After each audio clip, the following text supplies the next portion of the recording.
Ryan Reynolds here from Mint Mobile. With the price of just about everything going up during inflation, we thought we'd bring our prices down. So to help us, we brought in a reverse auctioneer, which is apparently a thing. Mint Mobile Unlimited Premium Wireless. How to get 30, 30, bit to get 30, bit to get 20, 20, 20, bit to get 20, 20, bit to get 15, 15, 15, 15, just $15 a month? Sold! Give it a try at mintmobile.com/switch.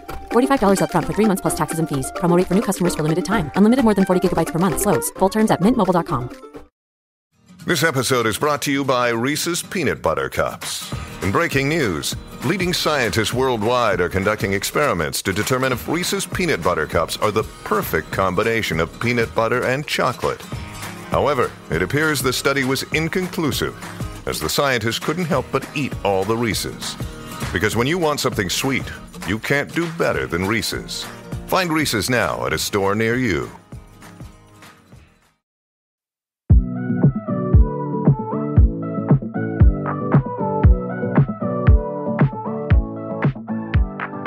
Welcome to the Travel Squad podcast. We're four friends that grew up together in the same small town. We followed each other to San Diego, and now we adventure the world together. One passport stamp at a time. We're here to share our travel stories and inspire you to go on your own adventures. Even if it starts with your own backyard. I'm Jamal. Brittany, Kim, And I'm Zeina. And we're the Travel Squad podcast. So grab your tickets, Your passport. And don't forget your travel insurance. And prepare for takeoff.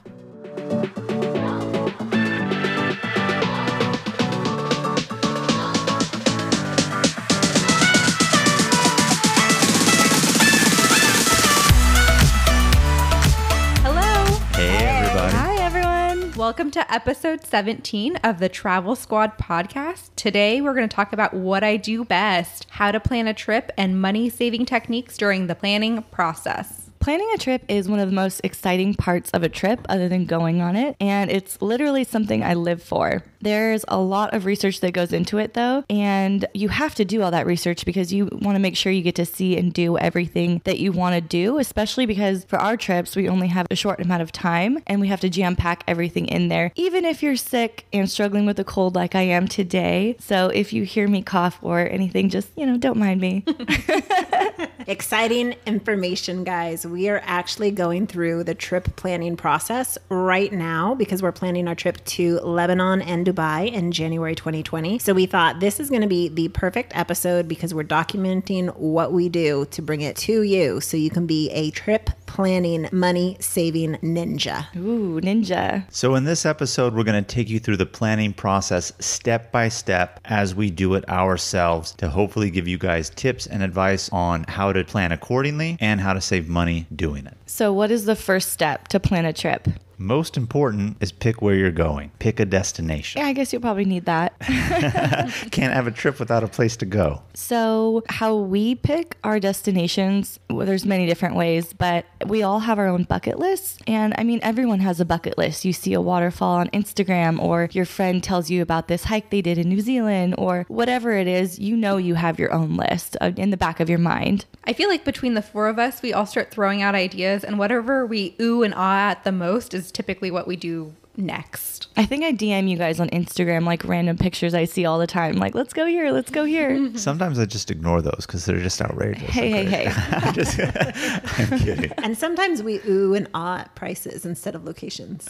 That's true. As a matter of fact, we're talking about how we're going through the major trip planning process now for Lebanon and Dubai, January of 2020. But we are about to be going to Chicago, and Chicago was picked as a destination simply for the fact that Southwest had a sale. So sometimes picking the destination, we do so keeping in mind what sales are going on by certain airlines, and Chicago is one of those trips that we're just taking. Not a bucket list place to go, but it's not a place we don't want to go. Yeah, right? It has been on our list for a while now, and then these sales pop up. And there's lots of places that you can find sales besides just your standard usual airlines like Southwest. A couple of good websites that you should be aware of. Scott's Cheap Flights is a big one that always puts out sales that you can jump on real quick and save hundreds of dollars for international flights. You can also check out Fair Deal Alert and The Flight Deal. They're two really good ones that have international and domestic flight sales all the time. Isn't that what you used when you had your stopover in Copenhagen? No, actually I used Skyscanner for that. And I was trying to figure out the cheapest way to get back from Venice after Easter weekend. And as I was looking on Skyscanner, I found there was a route through Copenhagen. So I ended up booking 2 different flights that went through Copenhagen and saved like $200. Very nice. And you got like 12 hours in Copenhagen too. Fucking them hard. And fucking them hard. You got yourself a mini vacation within your other vacation. Yes. Yeah. Another good website is Vyama.com. I like that one. Oh, I remember Vyama. Yeah. That's right. I also want to reiterate that this step-by-step process is good for both weekend trips and international trips. So no matter how long your flight is, this works for any trip.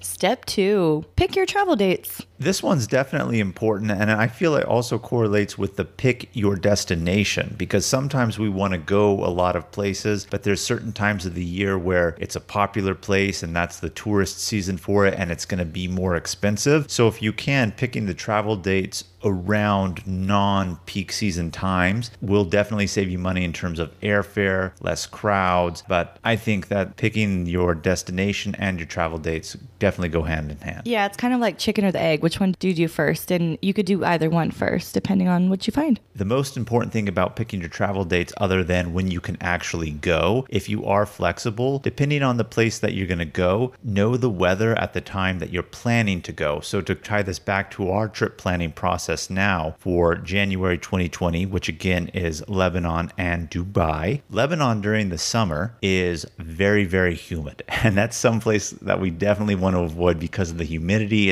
I don't want to say it's going to ruin the trip, but it's definitely going to make it not as fun. Where in January, the weather is definitely not humid. There will be occasional rain, but it's definitely going to be a lot cooler as it's along the Mediterranean coast. And then Dubai, we know it's in the middle of the desert. So during certain times of the year, pretty much probably, pretty much any time, probably from like April to September, it's going to be in the high hundreds, where in January it's 75 degrees. So we picked the right time for Lebanon and Dubai based on weather when we're going to be there. And we're not saying don't go during a busy season. Sometimes it's nice to go at the start of a busy season or at the end, so you don't hit the most amount of tourists. It's not completely packed, and you are able to enjoy the city with a little bit more space and wiggle room. Because when we were in Croatia, for example, we went to the Plitvice National Parks, and we were told we were there at the end of the season, and we thought it was busy, but they said like a week or two prior, they had triple the amount of people there, and we just couldn't imagine what that would be like. That's so funny, because when I was in Split, Croatia, it was in April, and I had the entire hostel to myself. Like legit, it was closed down and someone had to come open it up for me. And that's the downside of going on the off season, is things can be closed down and not as open as they would be during a busy season. So you just find your balance between price and fun. And then the last tip for picking your dates is you can use tools like Google Flights and Skyscanner to kind of look at a month view, and it will tell you how the price changes day to day for certain flights that you're looking for. And if you're flexible, then you can pick a Wednesday or Thursday or Friday or whatever works best for your price and your schedule. One last thing about traveling and the weather. So in 2011, my mom took us to the Philippines as a graduation gift to me. And she doesn't like to go in June. She usually likes to go like in February, March. And she's like, it's not the best time to go. And we're like, whatever, let's go anyways. So we booked the trip, we go. We went during typhoon season, and one of our flights, we flew back to Manila, which is the capital, from a small island, and we flew through a typhoon. And we could feel our plane hit an air pocket and us drop in the air. Oh my God. Zeina would have been crying. Pretty crazy. That's the only time I've really been on a plane and legitimately thought like, oh, wow, I could probably die right now, because everybody on it screamed. But nonetheless, even if you're not going anywhere as extreme as the Philippines, just keep in mind something as simple as a cruise. Are you going to go make a cruise sometime in the month of August when we know is hurricane season, things like that? So definitely be mindful of the weather patterns of your destination during that time of year that you're trying to go. So step 3, after you've picked your destination, destination and picked your travel dates, it's important to determine the length of your trip and how long you want to be there. So Brittany and I probably do this best by looking at what we want to do. So this is where the intense research begins. Yeah, we just start jotting down all of the things that we know we have to see, and we start to use that to help determine how many days we need in each place that we're going to go to so that we can help build our trip in general. And obviously, you need to make sure how many days can you actually take. Yeah, for the whole work vacation. thing, I guess, comes. Not for you, Kim. Well, that's true. But if you have at least 2 weeks of PTO and going somewhere, most people don't really take more than that time off. And they would think, oh, I have all this time off. Let me take 2 weeks. But depending on where you're going, you might not even need that long. So that's why actually doing the research, trying to find out, okay, these activities or sites are in this location. How long is it going to take me to see it? Because then you're saving extra days on hotels. Maybe you could come back midweek if you don't need to spend much more time and you have a cheaper flight that way. So determining the length of the trip based on what it is you actually plan to do and creating an itinerary definitely goes a long way. Yeah, the biggest bummer would be to book your trip and then realize if you just had one more day, you could have done this epic thing, but you didn't plan right. Or get done with everything that you wanted to do and then be sitting there spending 2 extra days twiddling your thumbs because like, oh, I've already done it. Yeah, good point. Another thing that you can do when you pre-plan and plan what you're going to do, we mentioned it earlier, but you can add in a stopover onto your trip. If it's cheaper, if it's easy, if you have the time, if it saves you money, you can add in a long layover, stopover into another destination and make that work for your trip too. Yeah, Brittany and I had actually just done this on our last trip that we went on when we did our Gate 1 tour along the Adriatic coast. So we ended in Slovenia. However, our tour was flying us out of Venice and On a Saturday morning. On a Saturday morning. So blasphemy. Yeah. So we said to ourselves, okay, well, if they're flying us out on a Saturday and we're already in Venice, I don't want to fly out on a Saturday. I'll just spend the day on my own and fly out Sunday. And obviously with the time difference, when we fly out on Sunday, we still arrive on a Sunday so we can make it to work on Monday. So we didn't have to pay any extra to do that because through our tour, our flights were included. So we just told them instead of flying a Saturday, fly a Sunday, and it was part of a package. And we squeezed in an extra day. But definitely you're in that part of the world and squeeze it out and see it. And believe me, you don't need more than 1 day in Venice. After I did my research on it, definitely realized that you don't need more than 1 day in Venice, in my personal opinion. And speaking of like when you're in that part of the world taking advantage of it, tying this back to Lebanon and Dubai, we all knew we wanted to go to Lebanon. Lebanon 2020. Yeah. And we kept saying Lebanon 2020. And we're like, well, we're in that part of the world. Why don't we go to Dubai for a few days? Might as well.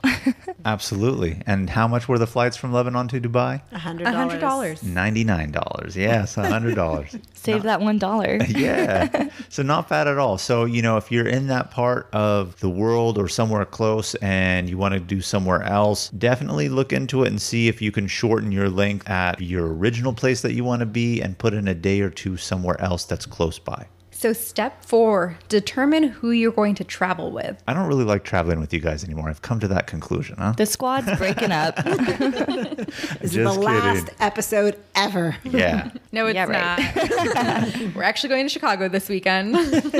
But yeah, determine who you're traveling with and just know, and I know that we've said this on other episodes, just because someone is your best friend doesn't mean that they're going to be your best travel companion. Keep that awareness that you just never know who you're going to jive with when you're traveling. And Yeah, for example, if you want to hike, but you're going with someone that doesn't like the outdoors, it might not be a good pairing. Or if you are more open-minded and you have someone more closed-minded, yeah. Or if you like to wake up super early at the crack of dawn. And for us, you know, traveling as a squad, one of the things that we do is we definitely share hotel rooms, again, at least on the shorter weekend getaways, share rental cars. So that definitely does save on cost too. So if you can travel as a group and you're comfortable with that, after you've determined, okay, I think these people are conducive and we could all mesh very well when we travel, you could save a lot of money that way by going with a group of people. But sometimes you like to be the independent traveler, as Zeina was when she was younger. And one of the things that she liked to do to save money traveling alone was couch surf. I did, yeah. I can't believe you did that. Well, tell us what couch surfing is, Zeina, for people who don't know. I don't don't even know if it's still a thing anymore. It is. It is. Okay. Gotcha. Okay. So couch surfing is a website. And instead of staying, because this is days before Airbnb came about. So you go onto couchsurfing.com and people offer up rooms or their couch, hence couch surfing, for you to crash on for free. I was in Denmark once and I met up with someone via that website. He was Danish from Copenhagen and he showed me around the city. I stayed with someone in Rome and we had a bottle of wine just chilling, but it was a free place to stay. I don't know. Like I've met a lot of people through couch surfing. It's cool. It's free. You just got to be open-minded.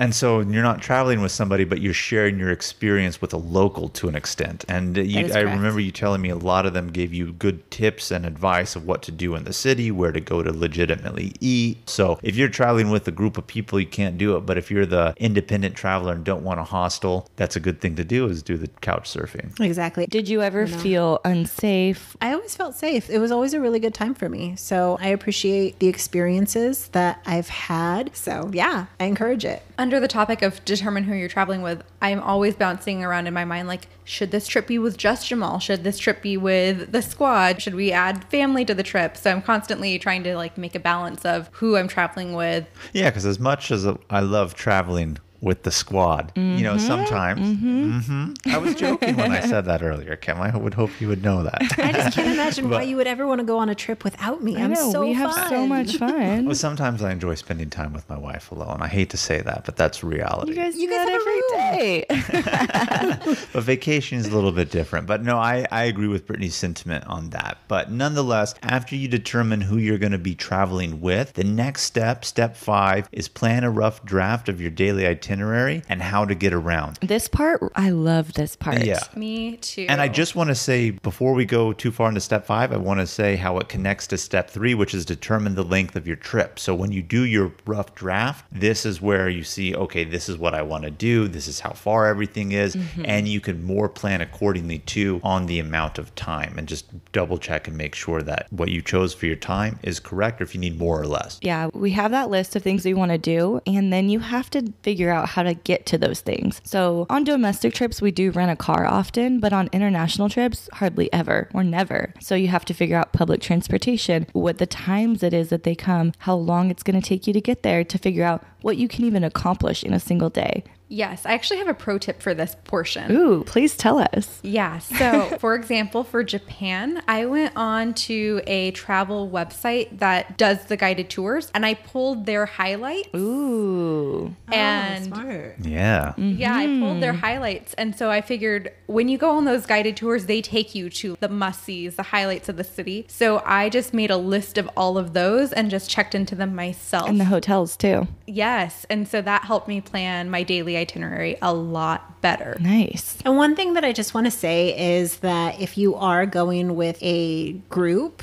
or even, you know, just one other person, make sure that you're throwing your ideas out there and they are throwing their ideas out there. And if you say that you don't care and you let the other person plan it, or they say they don't care and they want you to plan it, that's cool. But you're also giving up your right to complain because if you aren't willing to do the work, then I don't think that you have a right to complain about it. You know, take responsibility. When we went to Japan again, I put out a Google document saying like, hey, what do you guys want to do at each of the cities? And really not many people commented back. Our friend Kasha that went with us to Japan, she said, I know for sure we want to go to Mount Fuji one day, but that's like all we really want to do. So anything else you do, we're cool with, which was great because then I just planned everything. But I was open to suggestions, so anyone can put them in. Yeah. Well, tying it back to the Mount Fuji thing, that goes into, again, seeing what it is that you want to do. So Mount Fuji is closest to Tokyo in terms of major cities. So if you're going to Japan, you're obviously going to be in Tokyo. But if you really look into it, you will realize that that is a complete full day trip to go to Mount Fuji from Tokyo. So whatever time you thought you would need in Tokyo to just see the highlights of Tokyo, we knew we had to say, okay, we need one more day because Mount Fuji is going to take a full day. Whereas you don't want to just get there and say, oh, I want to go to Mount Fuji and then do it and then realize, okay, I have less time now in Tokyo to do the other stuff, and you're bound by flights or train tickets. Yeah, I like to also look at how much things cost, the entrance fees, the train tickets, anything that has a cost associated with it. So I kind of know how much I'm planning to budget for transportation, food, drinks, hotels, whatever else. And then by the end of my itinerary, it's like a fully built out fucking travel agent shit over here. And it's amazing. So I know that when we were in London, for example, London has a really great metro system. The tube. The tube. The tube. And Jamal pre-purchased a card called the Oyster Card. Do you want to tell us a little bit about the Oyster Card, Jamal? Oh, well, sure. The Oyster Card is basically a card that you can get as a tourist. And I had ordered it before we left, which we do for a lot of things before we go. If we're going to have entrance tickets, like I believe Kim was saying, she'll tally up the totals of what things are going to cost. But anything that we can buy beforehand, we definitely do. So we did that with the Oyster Card. And you basically pay a preloaded amount onto the card, and it's good for your metro or tube fares or subway, whatever you want to call it. But the good news about it is when you use that card, whatever the normal fare is, you won't pay that price. It's actually going to be cheaper. And if you hit a certain cost in the day that you use, it will actually cap you. So all your future rides for the rest of the day are free. Fucking them hard. Fucking them hard. It came in clutch. Yeah. So that's definitely something to take into consideration too on when you're planning and figuring out your transportation. And that's a definitely good way to save money, because if we actually paid out of pocket, one, we wouldn't have been capped. Two, we would have been paying full price. So the Oyster Card was good. And what was really great about that was I ended up going to London a little bit less than 6 months after you guys. And so I just took your guys' Oyster Card. So I didn't have to order it online, and I just had to fill it with my own money to ride the system. So if you know someone who's been to some place before you, maybe you can borrow their stuff. Yeah. Well, that's just a really good point in general of if you know someone that's been somewhere, ask them for all of the details. What'd you do? What was worth it? How did you get around? You can do all the research online, but hearing it from someone that's done it is the most valuable. And circling step 5 back around to our planning of Lebanon and Dubai, step 5 here, we're talking about plan a rough draft of your daily itinerary and how to get around. So we do know in Lebanon, they don't really have any sort of mass transportation system. They have buses, but I wouldn't say they're necessarily even reliable in terms of where they specifically go. They go to general areas, but not necessarily set stops. You want to know what it's like? You go to a big station, and then they have these buses where it fits maybe like 8 people. It's kind of like a van, and you tell them where you want to go, and then they throw you in the car that is going to be going in that general direction. And then the first person who says where they want to go, that's where they designate that car is going to be going to that area. So really chaotic, as Very you can see. effective. So he definitely don't want to travel with that situation. So we know some things that we are definitely going to plan to do in Lebanon, which is go to one of their mountainous cave systems where they have stalagmites, stalactites. They have a place called Harissa, which is almost, I want to say, their version of Christ the Redeemer that you see in Rio de Janeiro in Brazil, except it's not Christ, it's the Virgin Mary. Big, nice statue on a mountain. And we do want to go to this one particular waterfall that's really, really scenic. And since they don't have good mass transportation, we are going to be hiring a driver for the day. So since they're all close, we could start north and work our way to south back down. We're going to do that all in one day to jam pack it, since Lebanon is a small country. And on top of that, that gives us more days to do other things. And two, now we don't have to hire a driver each and every day, which will cost more than just hiring a driver one time. You guys, it's going to be so fun. Yes, it is. And when I plan my daily itineraries, I usually plan either like north to south or east to west. For example, when we went to Kyoto, we wanted to go to the bamboo forest, and the bamboo forest is on the outskirts of town. And so we figured, why don't we start our day there? And while I was researching that area, I actually found out there was a monkey park there. So we squeezed that in too. And from there, we started to head back into the main city. So when you're planning out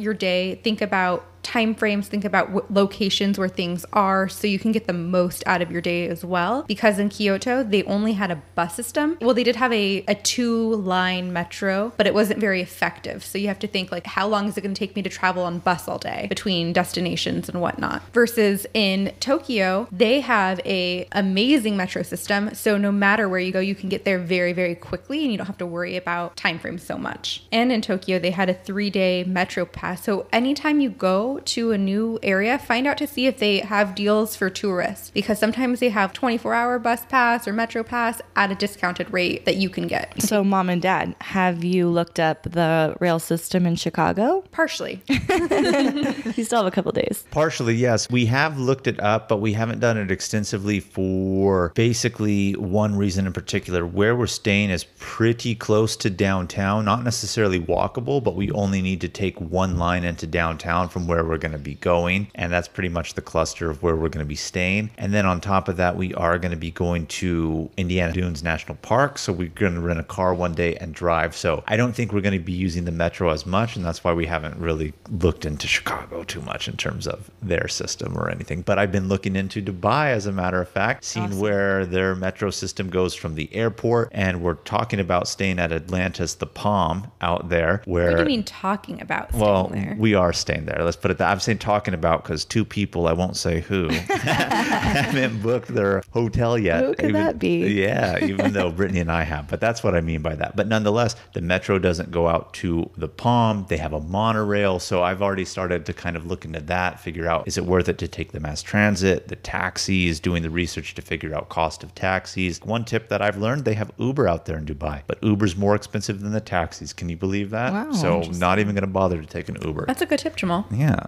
Another thing too is, although Jamal was saying purchase in advance because it might be cheaper, there are some things where it might not necessarily be cheaper to book in advance, but it's worth it to book it in advance. Like Disneyland tickets for Shanghai Disney, or when we went to Tokyo Disney, it's chaotic to have to buy tickets the morning of. And so you're going to pay the exact same price online, and it's just worth it to save the time. Yeah, I agree. Like, for example, when Brittany and I were in Paris and we bought our Louvre tickets or tickets to the Eiffel Tower, we already had our set time that we were going to go pick up the tickets to go to the Louvre, go to the top of the Eiffel Tower. But one other thing I want to circle back around is, I know Brittany mentioned the Oyster card, which I then talked about. She mentioned the 3-day Metro Pass in Tokyo. But a lot of places, again, most recently we did Japan. They have their JR Rail Pass, which one, you actually do have to book in advance, but it saves you money on the travel because it's a flat rate for unlimited use of their train system. Same situation for Europe. They have the Euro Rail. So when we went to Europe, if you're going to be going from country to country and not flying, you can get those in advance. They're more geared for tourists. They're cheaper than if you were to buy them there, and you can get them for a flat cost, unlimited use. The one thing that I found in Europe, I booked the Colosseum ahead of time. It was great to have up my own time, but there was a service fee online. And then we did not book the Vatican ahead of time. And then we were in line to buy it, and someone gave us free tickets. Oh, you got lucky. nice. That's nice. Yeah, so you could gamble and it could work out.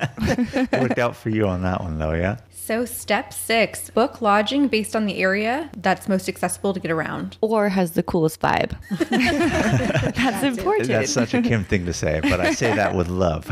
Like when we went to Tokyo, we were outskirts of Tokyo, but we were right next to a metro line. And so why pay more to be more in the city when we're right there? Yeah. You know why we picked that specific area in Tokyo? The reason why was because it was really close and had a direct bus line to Tokyo Disneyland. Ooh, priorities. And we did go to Tokyo Disneyland. But beyond that, Zeina was right originally when she said it was on the outskirts of Tokyo, so not as expensive as being Tokyo Center. But we didn't need it for 2 reasons. One, again, we were going to Tokyo Disney, had the direct bus line that was right there. And on top of that, we were by a metro line. Even though we were on the outskirts, that was the main metro line. It was. So we could catch any transfer to any other line from there. So substantially cheaper to be on the outskirts, and it didn't really matter being close to the city because of how cheap it was going to be in terms of travel cost on the metro, since we had that 3-day unlimited pass. When I took my recent trip to Rome, we were trying to figure out what neighborhood to stay in. And there were some central popular neighborhoods close by the Colosseum and everything else, but they were more expensive by a few $100s for lodging. So we figured out hotel versus Airbnb. Airbnb was going to be our our cheapest place. We figured out the Termini Station neighborhood was actually much, much cheaper and more central for backpackers. Anytime you find a neighborhood for backpackers, it's always going to be cheaper. So we kind of looked at the map to see how long it would take to walk to where we're going. 30-ish minutes, not a big deal. You get to see the city while you're walking too. It's also close to a train station if you're going to be going in and out of different cities, and you save money on lodging. So for all of those reasons, that's the neighborhood that we chose rather than splurging on a more central location and wasting hundreds of dollars. Yeah, we had a similar experience when we went to Amsterdam. Jamal and I actually stayed in the outskirts, and it was about a 2-mile walk into the city, about 30 minutes. And we just said, okay, you know what? We're going to walk the city every single day instead of staying in downtown because it was so much cheaper to stay on the outskirts. And you get the added benefit of steps that offsets all of the, what's the word I'm looking for? All the food we indulged in. Indulging, yes.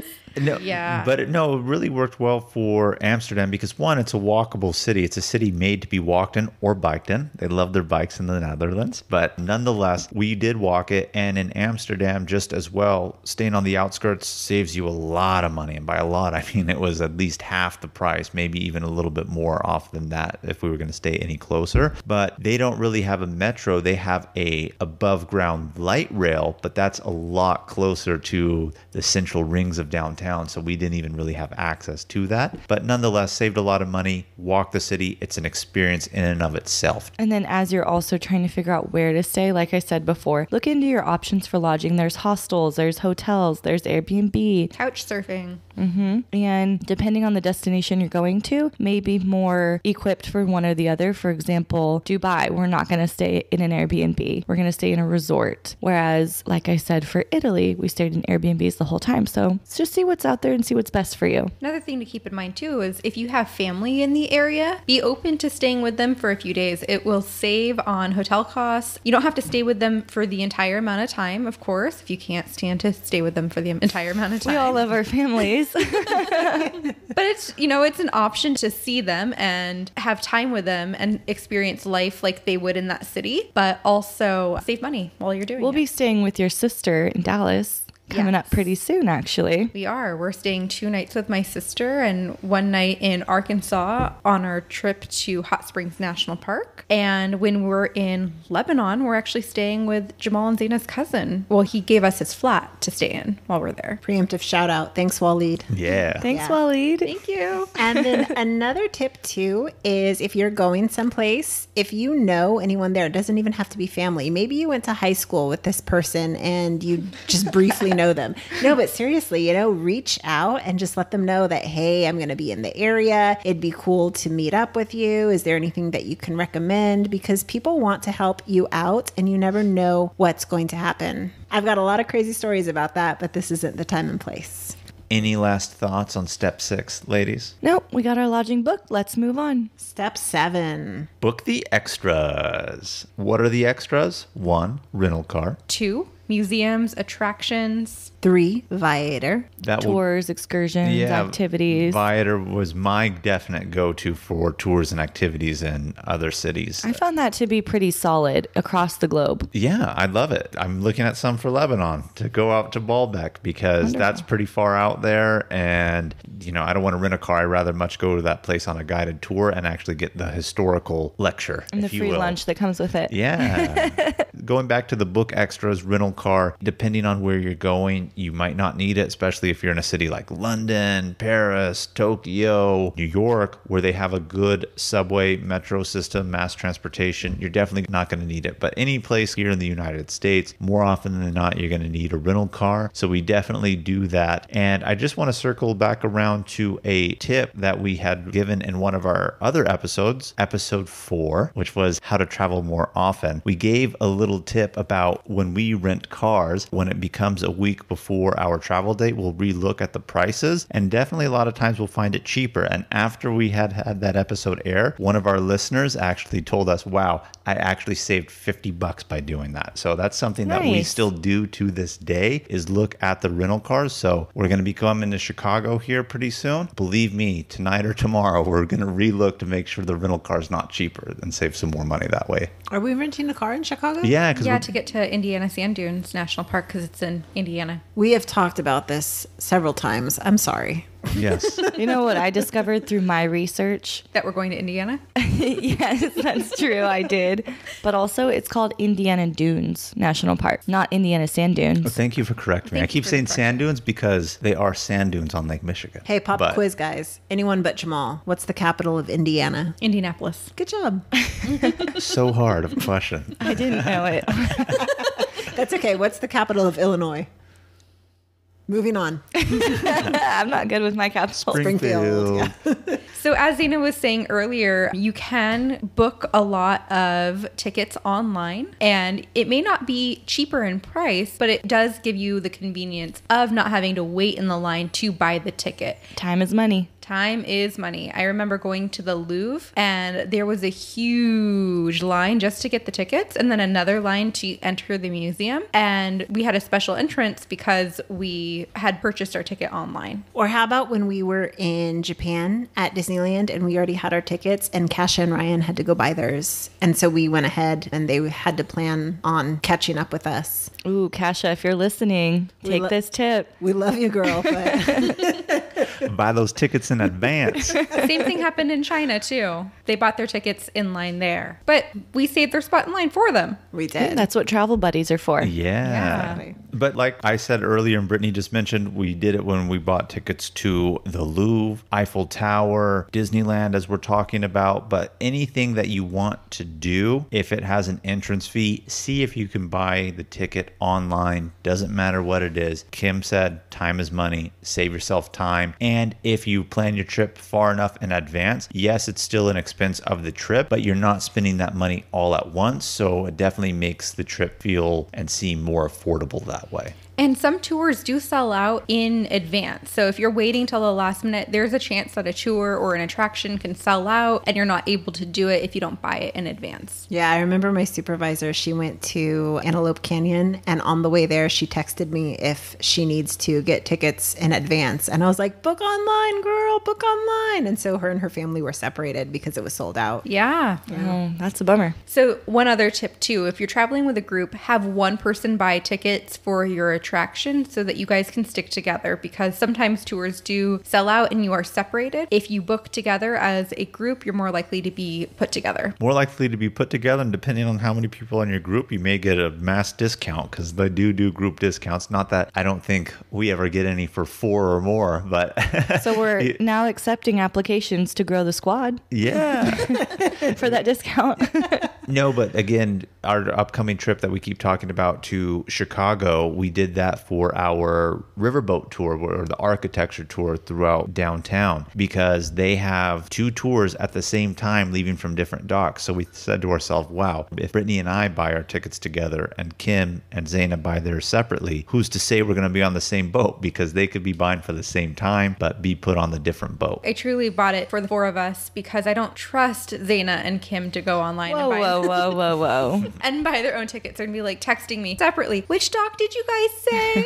What time are we going at? Whoa. I concur.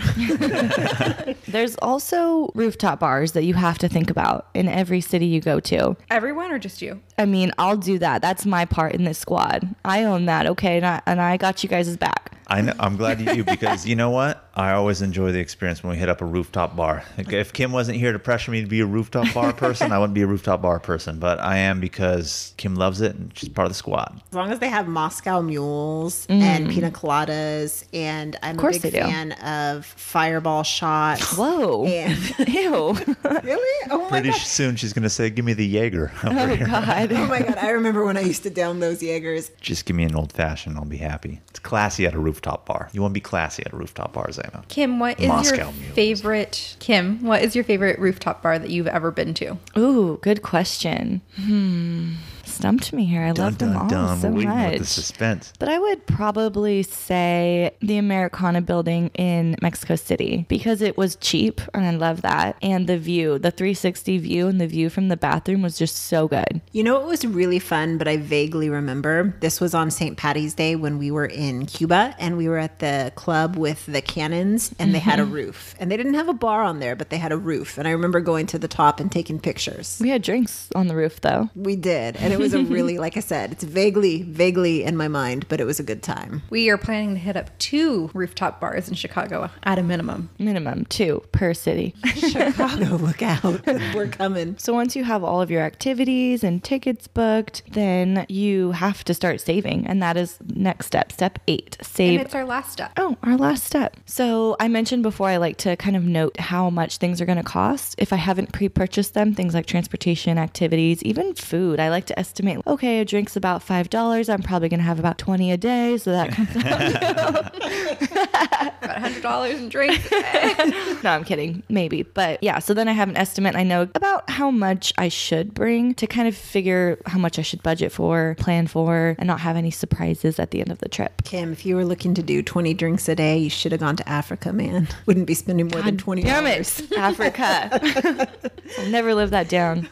I think I mentioned this in a previous episode, probably episode 4, how to travel more often. I do budget for travel, so there is a set amount of money that I put in a travel bank account each month. And so usually I know how much I'm going to be pulling from that at each trip and kind of have a rough estimate. But I do think what you said, Kim, that noting cost of things, that's a really great tip. And then paying for things in advance so that it's not coming all out at once. Oh yeah, I love that. So we already booked Lebanon and Dubai, which is a big chunk of change. When that trip finally comes up in January, it'll be like, we haven't spent anything. So It's already paid for. yeah, I love that. So that's another good tip, to book in advance. Yes, book in advance, get things out of the way. You might focus on your flights first. Then next month that you have a little extra change, book your hotels. The month after that, if you're planning far in advance, book your extras. It's a good way to plan things out and help spread the cost around. Cool. And then a few last tips about planning and saving money. We already mentioned that you can look at rental car prices and just keep on going through your planning process. It can seem like a lot of work up front, but then you start ticking away at it and you get more and more excited as the trip comes up, and boom, boom, boom, you're there and you're having fun. 4 words for you guys. Keep on keeping on. On the note of rental cars and whatnot, also relook at hotel prices. If you happen to book a refundable hotel room, it never hurts to go back online and relook at prices, see if there's anything cheaper. If prices drop, sometimes with Expedia, I'll get an email saying prices dropped in an area, so I'll go back and rebook. Well, on top of that, speaking about hotel prices, one thing that Brittany and I do, and I know Zeina does, Kim, do you use Ebates? I do. I love it. Yeah. So if any of you guys are unfamiliar with what Ebates is, it's basically a website where you almost use it as your shopping platform. So if you want to shop through Expedia, Macy's, other Sephora, other big name retailers, if you will, or even again travel companies, because we're talking Expedia, we book our hotels through there, and it gives you a cash back percentage. And every quarter, I believe it is, they send you a check back. So say, for example, when we book hotels through Expedia, we'll book it through Ebates, and maybe sometimes Ebates is offering 5% cash back. Sometimes it's like 9%. Yeah, it gets high. I'm saying 5 being modest, but it definitely can be higher. But let's just say it's at that 10% cash back and you book a hotel room for $200. Well, there's $20 right there. There's a drink. There's your 10%. So we definitely do that as well. And anybody who is booking through Expedia, I highly urge you to use Ebates and register an account for it, because even just in general shopping for other everyday items, even non-travel, you will get that cash back via check, and you could even apply that cash back towards your travel purchases. An easier way to describe it is basically if you go to ebates.com, you're going to have a list of every place that you can shop online, and they get credit for referring you to their site. So they're redirecting you to the site, and they're sharing the money that they get for referring you. A couple new things about Ebates, though. They changed their name to Rakuten, if that's how it's pronounced. But you can still go ebates.com and it'll redirect you there. They also have a Google Chrome plugin that when you're on any site, it will pop up just like the honey, and you can click to activate, so you actually don't have to go to Ebates first and then go. I've heard of that app through Chrome, and I haven't used it yet. Oh, get the Chrome plugin. Yeah. Yeah.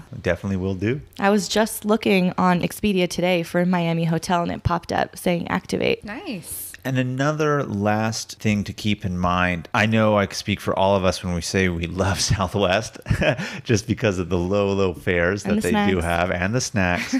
Southwest is really, really good at reimbursing you in some sort of way if your ticket fares go down, and they always have flash sales. So even though you buy it for cheap, it could be cheaper before your trip. And as a matter of fact, on Chicago coming up here, the prices had gotten lower. I called Southwest and I told the person that I spoke to that I see the rates have gone down from the time that I bought it. And they don't give me the credit directly back to me as a cash reimbursement, but on my next purchase through Southwest, you have a confirmation number and you put in that confirmation number when you book and they'll give you the fare difference. So you can also save money on your next flights by looking to see if your prices have gone down on any future flights that you have and get it when it's at the absolute lowest. Great tip. So now we are at Kim's favorite part of the episode. Question time. Questions of the week. I was going to say, I was waiting for your was waiting for- questions of the week. Questions of the week. There it is. All right, so what questions did we get this week? So on our Instagram, we got a couple questions. And the first one that we got is, what travel credit cards do you guys use? So what do you guys use? Well, for me, I specifically use my Chase Sapphire Reserve travel credit card, and I absolutely love it. It does have a high annual fee, which I'm not the type of person to like to pay annual fees for cards. However, the amount of perks that you get with the card actually pays your fee back. So one thing about the card that I absolutely love is each year they give me a $300 travel credit. So whether I book an airplane ticket, train ticket, even pay for parking in the city, hotel, etc., that counts as travel. So if I spend less than $300, let's just say on an airplane ticket, I buy myself like a $99 Southwest ticket, they'll give me $99 back as a statement credit up until the point where I hit $300 in travel. So it definitely pays me back. On top of that, it gives me lounge access in the airport. So when Brittany and I travel and have long layovers, we get to go into the lounges, get free drinks, free food. Nice. That definitely saves me money that way as well. And on top of that, the points that we get back just paid in full for our hotel in Dubai when we're staying at Atlantis at the Palm. So that's the Chase Sapphire Reserve, like I said, has an expensive annual fee that How much is that? It's $450, but like I said, you get that $300 statement credit for travel, which we always hit. So now I'm $150 out of pocket. But again, in terms of the extra benefits and perks, and I just listed a tiny few, the $150 is minuscule, and I feel like for the amount of travel that we do, the lounge access is worth the $150. Do they also reimburse you every 5 years for global entry? Yes, thank you for reminding me of that. Yeah, every That's a good 5 perk. years, which is how long your global entry would last for, they reimburse you for that just as well. Yeah, by the way, that's a good travel tip, is global entry. That will save you some time and headache right there. Absolutely. Well, what about your travel credit card? Because I know you have one that you like to use, Kim. Yeah, I got the Chase card through Southwest, and I think I got 60,000 points for signing up, which is several free flights. And then I got 5 drink tickets, which is Nice. awesome. Yeah, and I love it. So I get 1 point for everything I buy, and I pretty much put everything on it and then just pay it off. And then 2 points for every Southwest purchase, and I fly Southwest all the time. So yeah, I'm just racking those points up. I actually just got a free flight home to Sacramento for Christmas through points. Well, I remember Yeah, baby. I remember you saying you were getting the free flights, and a couple of trips. I think when you went to New Orleans, wasn't it free because you had the bonus points from the sign up? Yep. Yeah. And then I took me and my boyfriend at the time back home for a wedding with points. So I've had a lot of free flights. Very nice. Perfect. Our second question that we got from a listener was, what website do you use to book hotels? I kind of touched on this a little bit beforehand and the things to keep in mind. Like I said, we discussed Ebates. So we definitely use that to then go through Expedia. But sometimes you'll always see some travel sites say cheaper to book direct through them or price match guarantee. So if you see that, then rest assured, book directly through You know whoever. what? Every hotel will tell you book direct for the best price. And not all of them are being truthful, because I always look on the hotel's website, booking.com, Expedia. I look at everything and I always book through whatever is cheaper, and it's not always direct. So they're lying sometimes. Well, I know they are, but I'm saying if they say it's cheaper because they will do a price match guarantee, True. then book direct versus going through like Expedia. But if it's not, then yeah, absolutely. I'll even Expedia, call booking. too. Before I push the book button online, I'll call just to see if they give me a better price over the phone. The other site that I love for hotels is Hotels Tonight. And I have a story about this. So when I went up to Seattle, I was reading this blog about Hotel Max in Seattle. It's this boutique hotel and it was really cute. But the real reason I wanted to stay there is because they have craft beer hour every evening. Sounds delicious. So it was a boutique hotel, so it was a little bit pricier, but I was watching Expedia and Booking.com and everything else for probably like 2 months leading up to this trip. And I was also watching Hotels Tonight, and I kept seeing the price go down the closer it got to the trip. I ended up booking that hotel the day of for the cheapest price I had seen in the last 2 months. Wow. Yeah. That's kind of risky. And too. then, I know, I was really gambling on that one. But then when I got there with my boyfriend at the time, I told them, they said, why are you in Seattle? And I said, oh, we're celebrating our anniversary and we got upgraded to the suite. Very nice. Get it, girl. Yeah, fucking hard. I'm not talking about the hotel lady.